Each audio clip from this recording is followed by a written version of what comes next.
আসসালামু আলাইকুম। আজকে আপনাদেরকে নিয়ে যাব ব্যতিক্রম একটি জায়গায়, যেখানে হচ্ছে গ্যাপ চর্চা অর্থাৎ উত্তম কৃষি চর্চা। পীরগঞ্জ উপজেলা কৃষি সম্প্রসারণ অধিদপ্তর এবং ওয়ার্ল্ড ব্যাংকের সহায়তায় এখানে উত্তম কৃষি চর্চা হচ্ছে। আসুন এই বাগানের বিস্তারিত জানবো আজকের এই ভিডিওতে।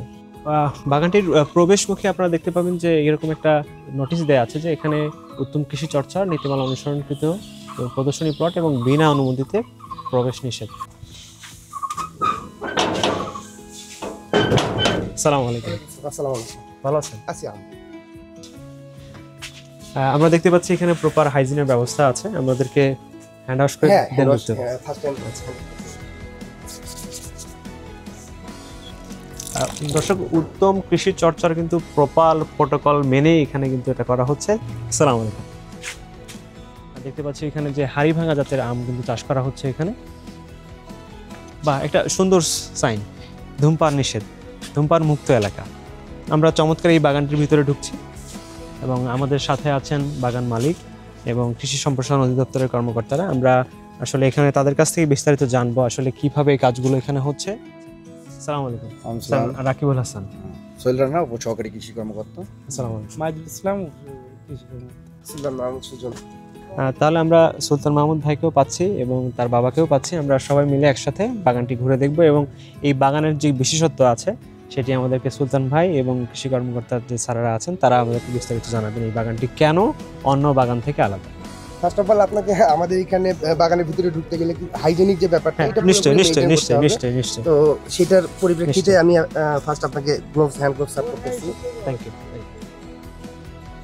আমরা প্রত্যেকেই প্রস্তুত। আমরা এখন একসাথে সবাই বাগানের ভিতর প্রবেশ করব। সুলতান মাহমুদ ভাই।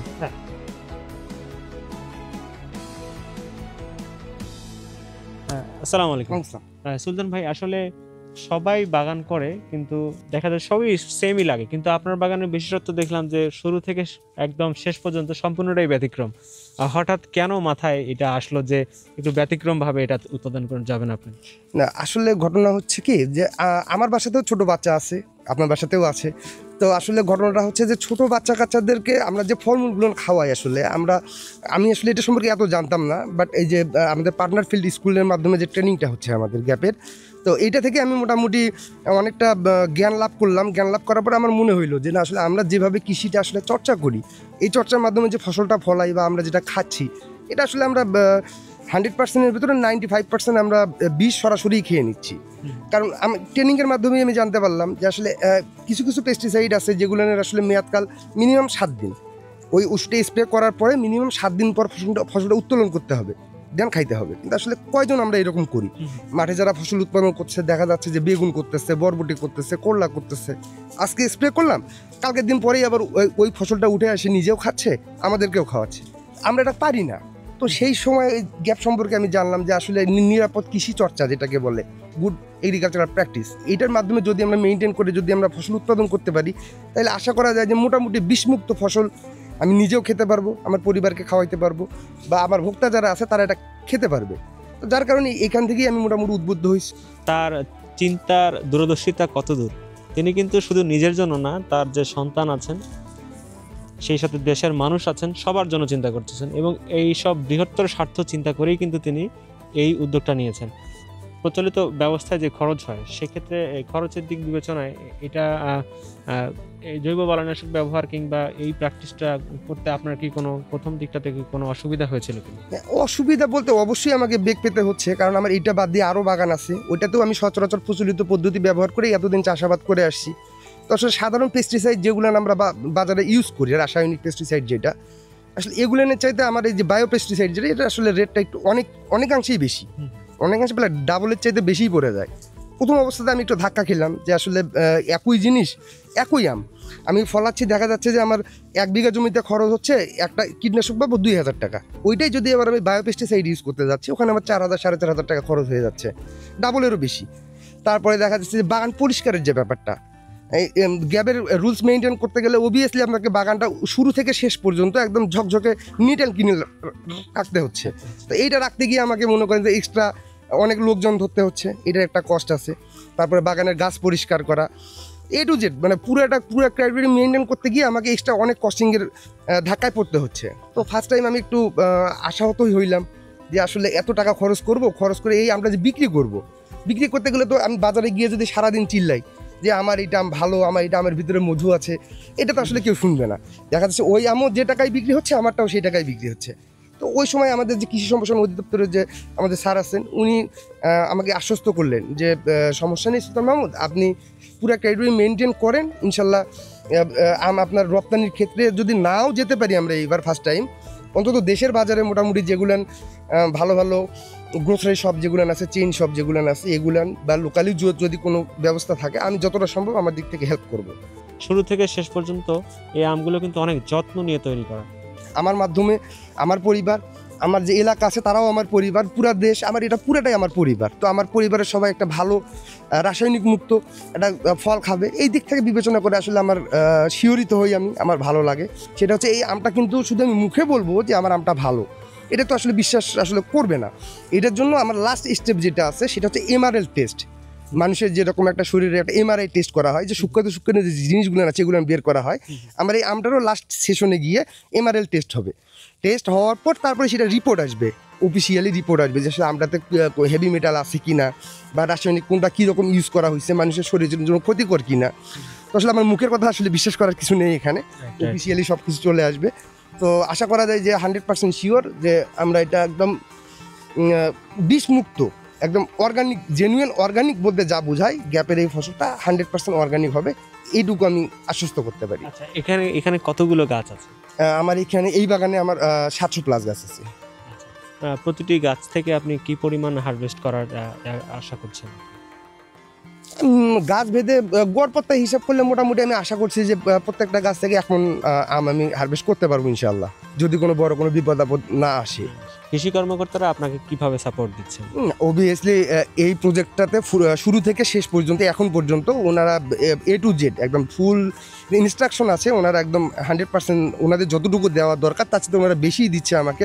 বিশেষ করে আমাদের ইউনিয়নের দায়িত্বে যিনি আছেন মোহাম্মদ সোহেল ভাই, উনি যথেষ্ট কোঅপারেটিভ, উনি যথেষ্ট পরিমাণে হেল্প করতেছে আমাকে প্রত্যেকটা সময়। উনি সপ্তাহে 2 দিন 3 দিন 4 দিন পর্যন্ত আমার বাগান ভিজিট করার পর যদি কোনো প্রবলেম লোকেট করে সঙ্গে সঙ্গে উনি আমাকে প্রেসক্রাইব করে দেয় ওষুধ, সেই অনুযায়ী আমি স্প্রে করি।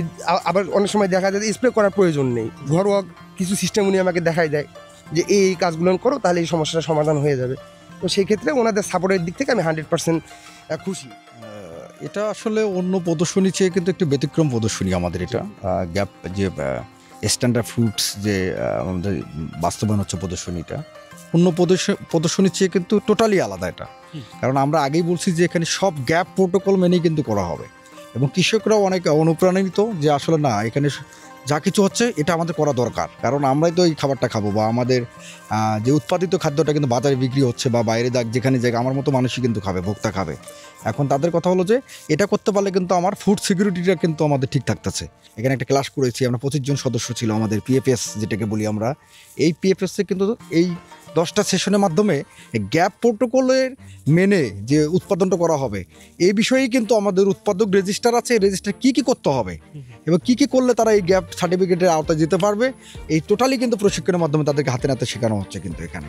আরেকটা বিষয় যে জৈব বালাইনাশক বা যে সাধারণ যে পেস্টিসাইডগুলো আছে আমাদের বাজারে, তো আমরা দেখেছি যে তুলনামূলক একটু দামটা একটু বেশি।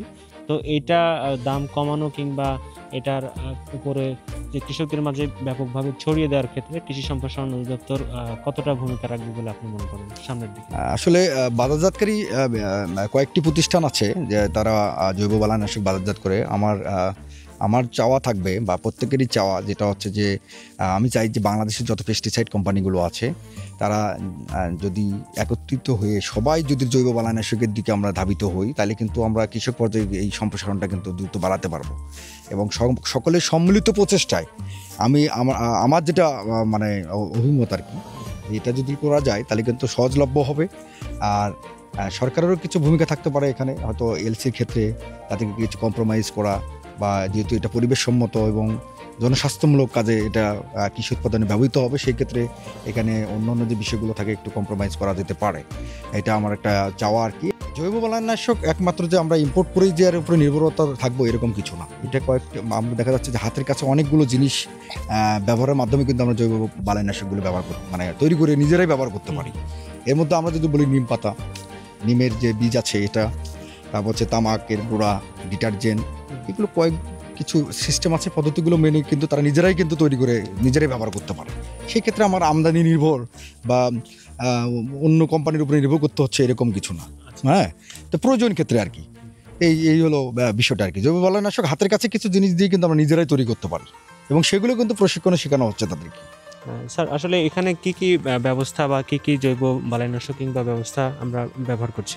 এইখানে আমরা যখন বাগানটা আমাদের গ্যাপ প্রদর্শনী দেই, যে গুড এগ্রিকালচারাল প্র্যাকটিসেস, উত্তম কৃষি চর্চার মাধ্যমে কীভাবে নিরাপদ ফসলটা উৎপাদন করা যাবে, এই বাগানের শুরুতেই আমরা মাটিটা আগে পরীক্ষা করছি যে এই মাটিতে কোনো হেভি মেটাল আছে কি না, বা অন্য কোনো ভারী কোনো ধাতব পদার্থ আছে কি না, কী পরিমাণ পুষ্টি উপাদান আছে সেটি মাটি পরীক্ষা করার পরে আমরা ওই সার সুপারিশ আমরা ওই মাটি পরীক্ষার রিপোর্ট দেখেই আমরা দিচ্ছি। এরপর এখানে যে পানিটা প্রয়োগ করা হয়েছে সে পানিটা পুরো পরীক্ষা করা হয়েছে, আমরা পানি পরীক্ষা করে আমরা সেই পানিটা সেচ দিচ্ছি। এরপর এইখানে আপনার এই গ্যাপ প্রোটোকল যেটা আর কি, এই গ্যাপ প্রোটোকল মানে আমাদের এই পুরা আমটা উৎপাদন হবে। এবং এই আমটা আমরা জানি যে আমাদের দেশে খাদ্য স্বয়ংসম্পন্ন, আমরা এই আমটা কীভাবে রপ্তানি করতে পারবো এবং উন্নত রাষ্ট্রে তারা গ্যাপ সার্টিফিকেট ছাড়া যেহেতু খায় না আম, এই জন্য আমরা বাংলাদেশ গ্যাপ, যেটা আমাদের পার্টনার প্রোগ্রামের মাধ্যমে এখানে শুরু হচ্ছে। ফার্স্ট টাইম 2025 সালে আমাদের প্রথম প্রদর্শনী দেওয়া হয় এই আম ফসলের উপর, এবং এই আমটা শতভাগ নিরাপদ থাকবে সেইগুলোই আমরা করতেছি। সব আমাদের পরামর্শ হচ্ছে, এখানে কোনো ধরনের কীটনাশক স্প্রে করা হচ্ছে না এবং পরিষ্কার পরিচ্ছন্ন চাষাবাদ, এখানে সব কিছু গ্যাপ প্রোটোকল মেনে হচ্ছে। জৈব বালাইনাশক স্প্রে হচ্ছে, এই যে দেখলেন যে আপনারা এই যে ফেরোমন ফাঁদ আমরা স্থাপন করছি, ইয়েলো যেটা আঠালো ফাঁদ আমরা স্থাপন করেছি। আসেন আপনি ক্যামেরাটা একটু ক্লোজ করেন, ক্লোজ করলেই আপনি দেখতে পারবেন যে আসলে আমার আমটাতে কোনো স্পট আছে কি না। একদম ফ্রেশ, এক থকায় 3টা আম, দেখেন 3টা আমের সাইজ প্রায় সেম চলে আসছে এবং একদম নিখুঁত এবং অর্গানিক। হ্যাঁ, 100%, কারণ আমি এখানে কোনো প্রকারের কোনো বায়োপেস্টিসাইড ছাড়া কোনো পেস্টিসাইড ইউজ করি নাই। আর এগুলোতে কিন্তু সচরাচর হাতের স্পর্শ কিন্তু আমরা সরাসরি হচ্ছে না। দেখেন কত চমৎকার আমটি। আচ্ছা সুলতান ভাই, এগুলো হারভেস্ট কখন করবেন?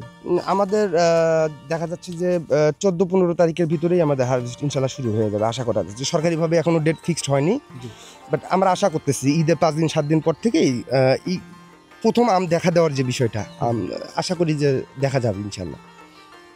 আচ্ছা, এই পর্যায়ে কথা বলছি সুলতান ভাইয়ের বাবা জনাব সাইদুর রহমান আঙ্কেলের সাথে। আসসালামু আলাইকুম। ওয়ালাইকুম আসসালাম। আঙ্কেল, এই যে ছেলের অর্গানিক বাগানের যে এটা আপনি কিভাবে দেখেন?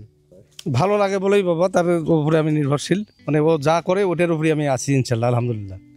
আচ্ছা, আপনার ছেলে শতভাগ বিষমুক্ত আম উৎপাদন করছে এবং দেশের যে নিরাপদ খাদ্য আছে সেখানে সে একটা অবদান রাখছে, এটা ভাবতে পেরে আপনার কেমন লাগে? খুবই ভালো লাগে, বা ভালো লাগারই তো কথা। ধন্যবাদ আপনাকে। সুলতান ভাই, তাহলে আমরা অপেক্ষা করছি যখন এটা হারভেস্ট শুরু হবে, তখন আমরা এটা ভিডিওটা আমরা একটা আবারও ফলো আপ দিব। তখন আমরা দেখাতে পারবো যে আসলে আমগুলোর একদম যে টেস্ট রিপোর্ট রয়েছে, রিপোর্ট সহযোগে আমরা টোটাল যে এখানকার বিস্তারিত আপনাদেরকে আমরা আবারও একটা ফলো আপ দিব। ততদিন পর্যন্ত আমাদের সাথেই থাকবেন। ধন্যবাদ সবাইকে। দেখা হবে আবারও নতুন কোনো পর্বে। Rakibul Hasan, voice of youth.